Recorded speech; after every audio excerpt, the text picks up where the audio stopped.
Thank you very much, Chaim. I know it's been a long day. Thank you, Yasha, for being with us here today. I hope we haven't depressed you too much. I hope you see the passion and the intensity of this discussion as a sign not of democratic weakness, but of democratic resilience. We're passionate about our democracy and we debate it, and that's as it should be. We have a very short period of time. We're expecting the Minister of Justice to join us very, very shortly. And I do want to give, I want to make this democratic and deliberative, and I want to give especially our students who are here an opportunity to ask Yasha questions.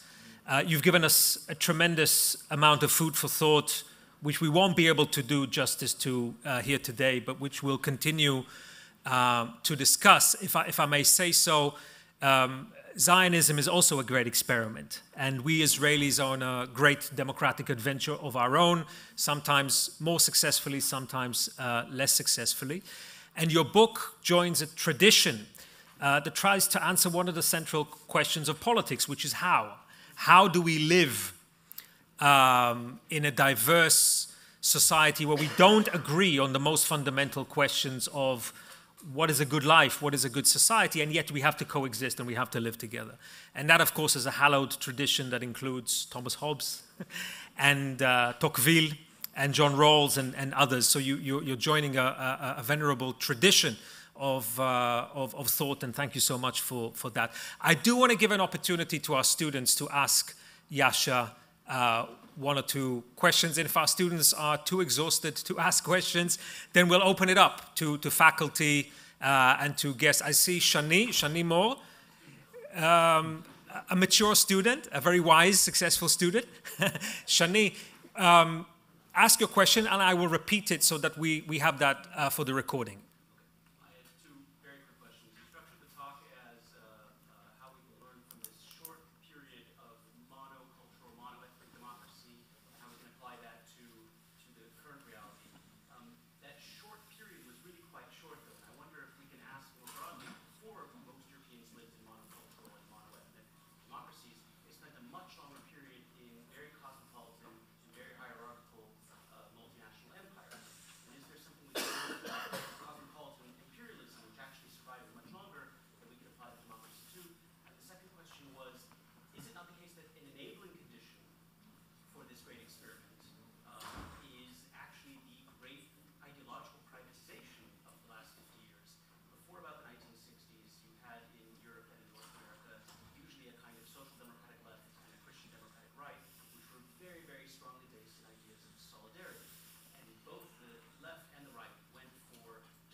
Okay, thank you, Shani. I don't think I can repeat that,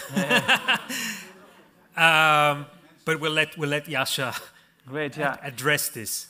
So I think sort of the first question was about multinational empires and the history of non-democratic experiments in diversity. I have two things to say about that. The first is that sadly, most diverse societies in the history of the world before that relatively brief period of democratic stability have gone pretty badly wrong. And I have a chapter in my book where I show the dominant modes of failure, which include domination, forms of structured anarchy, and fragmentation. And I think many, the main way in which we can learn lessons from the long history of humanity in this topic is sadly negative, is how to avoid the most violent kinds of shortcomings that these societies have had. Now, I agree with you that there are some multinational empires that the closer you look at them, the less appealing they look. I mean, they have many very bad features, but they did often manage to keep the relative peace for a long time. And when I talk about the third difficulty or the third challenge inherent in the great experiment, that stems from that, right? That sometimes these tolerant societies work because people said, well, look, this exact relationship of power doesn't matter so much because we all have some kind of reason to trust the monarch. Now, trying to recreate that is not going to work. First, because we want to live in democracies, because we're not willing to give up on one of the two core values of our political system, which is collective self-determination. So if somebody says, hey, I'm going to be the monarch and I'll somehow keep everybody safe, do you want to go for that? In most parts of the world, for good reason, people would say no. So that's the first reason why I'm a little bit skeptical of that. And secondly, because those societies did often have what today would be called fragmentation. They looked in some ways like Lebanon looks today, which is to say that there was these very distinct communities which were not allowed to intermarry, which were subject to very different personal laws, very different laws governing, marriage and divorce and all of those kinds of things. Today, that's not the lives people lead, thankfully, and they do have those kinds of connections. So to try and impose a society in which you have this extreme hierarchy, you don't have a right of democratic participation, and B, we have to keep these different communities hermetically sealed from each other. That's neither a particularly appealing solution, nor I think is it a particularly realistic one. On the question of solidarity, I agree with you that there's a danger when we don't have politicians base their appeal on normative visions of what the society should look like, that are capable of inspiring forms of mutual political belonging, not rooted in demographics. It's one of the reasons why within the United States I'm very worried about this idea of a rising demographic majority for Democrats. The idea, broadly speaking, is that as the white portion of the population is declining, a portion of the population that's traditionally supported the Republican Party in greater numbers, as non-white voter groups are rising, groups that have historically supported the Democratic Party in greater numbers, Democrats are going to have this inevitable demographic majority, and we can sort of fast forward what politics is going to look like in that kind of way. I think that's empirically false. We have been wrong in these kind of demographic predictions in the past.